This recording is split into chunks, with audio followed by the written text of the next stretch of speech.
2026년 1월 오늘 16일 금요일 대한공화국 디지털 실록을 기술하겠습니다. 지금 전 세계는 기후 위기로 해서 아주 전에 겪어보지 못할 경험들을 하고 있는데요. 모든 현상이 대부분 많은 사람들에게 또는 많은 나라에게 불행일 수도 있지만 항상 어떤 그 위기를 이용하기에 따라서는 그 위기의 혜택을 보는 수도 있다. 이런 요지로 오늘 말씀드리겠습니다. 무슨 말인가 하면요. 지구온난화는 여러분이 아주 귀에 못이 박히도록 듣는 이야기인데 그걸로 인해서 현상이 하나가 있습니다. 뭐냐면 북극해가 녹고 있다. 지금 이제 가장 초미의 관심사가 트럼프 대통령이 그 덴마크령 그린란드를 차지하기 위해서 아주 각종 야바이 상수를 쓰고 있는데 그게 왜 그렇게 지금 갑자기 부각이 됐는가 하면 그것도 기후 온난화와 아주 밀접한 관련이 있는데요. 그린란드는 동토의 땅, 얼어붙은 땅이었기 때문에 과거에는 누가 별로 운동을 들이지 않았는데 지금 거기도 이제 얼음이 녹고 그래가지고 제법 이제 쓸만해진 거예요. 그래가지고 이제 미국이 볼 때는 욕심이 나는 거죠. 옛날에는 쳐다보지 않았는데. 그리고 이제 제일 어떻게 보면은 대박이 날 수 있는 나라가 이제 러시아겠는데요. 북극 항로 말입니다. 러시아는 러일전쟁 때 러시아가 정말 모든 나라들이 예측을 한 것과 틀리게 일본에게 접을 했는데 그게 이제 여러 가지 요인이 있지만 그 당시에 러시아 발틱 함대, 러시아가 해군력이 일본에게 질만한 해군력이 아니었거든요. 발틱 함대가 대서양을 돌아가지고 지중해에서 수에즈 운하로 그나마 지름길로 올라갔는데 영국과 미국이 그 당시에 러시아를 견제하고 일본을 지원하는 입장이었기 때문에 수에즈 운하 통과를 영국이 방해를 했어요. 그래서 러시아 발틱 함대는 아프리카 대륙을 돌아서 오느라고 이미 이제 우리 동해안에서 러일 전쟁은 끝났죠. 그래서 패배했는데 그래서 러시아는 두고두고 한이 뭐냐면은 항상 얼어붙지 않은 땅, 부동항이라고 그러는데 그런 항구가 항상 필요한 거예요. 그래서 우리 극동에서는 블라디보스톡 그것도 옛날에 청나라로부터 뺐다시피 했고 그 다음에 지중해 안에 흑해 안에는 이제 크림 그것도 우크라이나한테 뺏었잖아요. 이런 식으로 그러니까 그런 걸 보면 러시아가 얼마나 부동항이 없기 때문에 서름을 받았겠나를 알 수 있는데 이제 그런 것이 뭡니까? 다 필요 없게 된 거죠. 그러니까 알라스카가 미국의 땅인데 그것도 얼음밖에 없어가지고 러시아에서 미국한테 팔아먹었다는 거 아니었어요? 헐값에. 근데 이제는 전부 그쪽 길이 말하자면 이제 얼음이 녹았기 때문에 이거 기후 온난화로 대부분 지구촌이 피해를 보는데 러시아, 알라스카, 그린란드, 북유럽, 덴마크 이런 등등 그쪽에 이제 북극 항로에 굉장히 이제 매력이 이제 쏠린 거죠. 그런데 특히 북극 항로가 개발이 됐다고 해서 누구나 똑같이 혜택을 누리냐면 그것이 아닌 것이 여전히 그래도 세빙선이 얼음을 깨고 무역선이 이동해야 되는데 세빙선과 무역선을 거의 한 몸으로 만들 수 있는 그런 기술이 그리고 그런 대형 선박을 진수할 수 있는 나라가 대한민국밖에 없다는 거 아니에요? 그러니 이게 우리나라의 국군이 지금 엉뚱하게도 북극항로에서 트이는데 북극항로가 왜 매력적이냐면은 북극항로가 유럽으로 가는 지름길이라고 그러는데요. 이거를 우리가 실감을 못하는 사람들이 많아요. 왜 못하는 사람이 많냐? 지구는 사과 모양인데 둥그런데 우리가 보는 지도는 어떻게 생겼죠? 평면이에요. 평면이니까 북극항로가 녹든지 말든지 안 온다 하더라도 손가락으로 우리가 만약에 100km 뚫고 간다면 부산항에서 알라스카 쪽으로 올라가고 러시아 대륙을 지나서 북유럽까지 가는 길이 마치 아프리카 돌아오는 길만큼이나 멀어요. 지도상이 그렇다는 이야기예요. 그러니까 엄청나게 지도상이 왜곡이 된 거죠. 원래 사과 모양, 둥근 모양의 지구를 평면의 종이에다가 그릴 때는 어떻게 그리느냐? 적도로에서 후레쉬를 붙여가지고 그림자가 나타나잖아요. 그러면 적도는 어떻게 나타나겠어요? 그림자가 1대1로 나타나겠죠. 그런데 적도에서 멀어지는 북극이나 남극은 어떻게 나타나겠어요? 그림자가 크죠. 우리 여러분 저기 뭡니까? 해가 질 때 서양 때쯤 해를 받으면서 그림자를 보면 어떻게 되겠죠? 자기 키가 2m도 안 되는데 그림자는 20m예요. 그런 위치죠. 그러니까는 적도를 후레쉬를 붓고 지구본을 놓고 평면에다가 세계 지도를 그리면 그린란드가 아프리카만 해버려요. 면적이. 그래서 실제로 우리 지도가 어떻게 되냐? 그린란드가 실제로 지도에서도 아프리카만 해요. 그런데 실제로 그린란드 면적은 14분의 1이니까 그런 식이죠. 왜냐하면 북극 남극에 있는 것들이 그렇게 아프리카는 이제 적도에서 가까우니까 1대1이죠. 크기가. 뭔 말인지 알겠죠? 그러니까 이제 다시 설명할게요. 사과로 말하면 사과의 둘레가 제일 넓은 데가 적도라고 생각하고 거기서 조금 더 북반구 쪽에 우리나라라든가 미국이나 또는 중국이 걸려있는 그런 원이라고 생각하고, 그러면 알래스카, 그린란드, 북유럽, 시베리아 이런 건 전부 그냥 사각 꼭지 있는 데예요. 근데 이게 되죠. 그러니까 북극항로가 개발된다는 게 뭐냐면은 부산에서 출발한 무역선이 알래스카만 가면은 바로 유럽이에요. 사각 꼭지에서는 어디입니까? 사각 꼭지의 동서남북은 뭐로에 가까워요? 가깝죠. 사가 가장 넓은, 말하자면 허리, 사가는 허리가 반대로, 사람은 허리가 잘록한데 사가는 허리가 통통하니까 허리 쪽에서 동서남북은 얼마나 멉니까 서로. 그런데 꼭지 쪽에서 동서남북은 뭐 거기서 거기죠.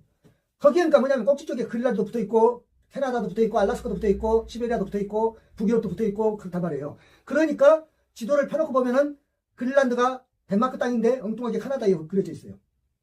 덴마크는 저쪽에 우리가 이제 쓰고 그러잖아요.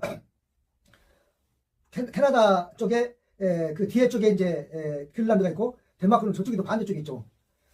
그런데 실제로 사각 꼭지로 하면 어떻게 되죠? 그걸 이렇게 꼭지로 만들어 봐요. 여러분 머릿속으로. 그럼 그래서 그린란드가 덴마크 땅, 그래서 그린란드가 덴마크 땅인 거예요. 그랬던 거예요. 그런데 이제 미국은 이제 그린란드가 마치 지도에 그려지면서 아메리카 땅인 것처럼 이제 뭐 아메리카 땅이라고 말하지는 않지만 뭐 미국이 갖겠다는 것이 그 말이 그 말 아닙니까? 그렇게 지금 하고 있는데 이 북극항로가 이제 그렇게 개발이 되면 가장 선수를 치고 그 혜택을 누릴 수 있는 나라가 우리나라가 됐다. 그래서 참 저는 이 국가도 어떤 그 운명과 팔자가 있을 것인데 대한민국이 아주 중요한 구분의 시기가 왔다.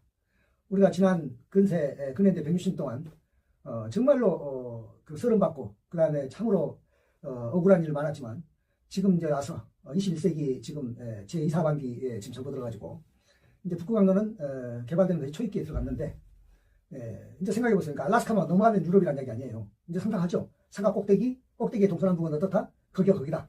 우리가 있는 사가 허리, 우리는 이제 북반구니까 허리에서 약간 올라온 한 100곳 정도가 되나요? 그 동그라미하고 사가 꼭지의 동그라미는 비교가 안 되니까 거기 꼭지의 동그라미에 전부 유럽이 붙어있고 알래스카, 그린란드 다 붙어있단 말이에요. 그래서 그린란드가 덴마크에서의 거리, 미국에서의 거리를 하면은 당연히 덴마크에서 거리가 가깝죠. 그러니까 덴마크 땅이 없겠죠. 이제 그렇게 이해하시고요. 그래서 우리가 이제 그런 구분이 융성한 시기를 받아들였습니다. 지금 뭐 국내에서 보면은 지금 또 그러니까 국외를 보다가 국내를 보면은 무슨 뭐 어게인 눈들이 있고 눈 어게인 뭐 어쩌고 하면은 아주 이제 그냥 입에서 심해가 풀풀 나는데 이제 그런 것은 던져버리고 우리가 시야를 넓혀야 돼요. 널리 보고 이 구분 융성기에 우리도 꿈을 갖고 그래야 이게 기본적으로 국부가 커야 파이가 커져야 개인의 삶이라든가 개인의 그 인생도 또 인생도 트이는 것이니까 기대를 합시다. 그렇게 해서 지금 미국은 그린란드를 뭐 차지할지 말지 우리가 잘 모르겠는데 뭐 별로 가치도 없는 얘기고 우리가 알 만한 가치가 뭐 미국한테는 뭐 중요하겠지만 근데 그린란드 사람도 그러는 거 아니에요? 미국이 통합되는 것은 바라지 않는다는 거 아니에요? 근데 뭐 트럼프가 무슨 무리수를 쓸지 모르겠는데 하여간에 트럼프는 그린란드뿐만 아니라 지금 아메리카 대륙으로만 이제 자기 나와바라고 정해가지고 거기서만 있을 생각이에요.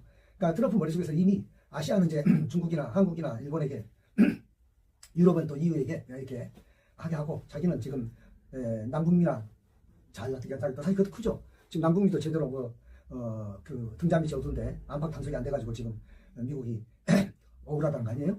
뭐 거기 지금 하느라고 이제 신경도 안 쓰고 노골적으로 얘기하죠. 트럼프는 우리는 이제 그걸 이제 돌로주의 멀로 대통령의 멀로주의가 이제 그 아메리카 고립주의인데 도널드 멀로주의다. 그래서 돌로주의다 이렇게 해가지고 도널드가 트럼프 이름 아니에요? 도널드 트럼프.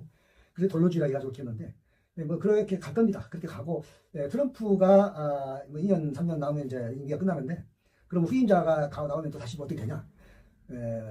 뭐 어떻게 될지는 물론 지금 잘라서 말할 수 없지만 적어도 트럼프 이전 무슨 뭐 미국이 뭐 세계 지도 국가였고 또는 뭐 경찰 국가였고 뭐 이런 거는 이제 다 끝났어요. 트럼프가 아주 철저하게 말하고 있기 때문에 나중에 후임자가 무엇을 좀 잘해가지고 그것을 만회하려고 하더라도 이미 늦었고 그리고 지금 우리가 코스피가 이제 5천이 이제 코앞에 왔는데 오늘 4,800 넘었더만요.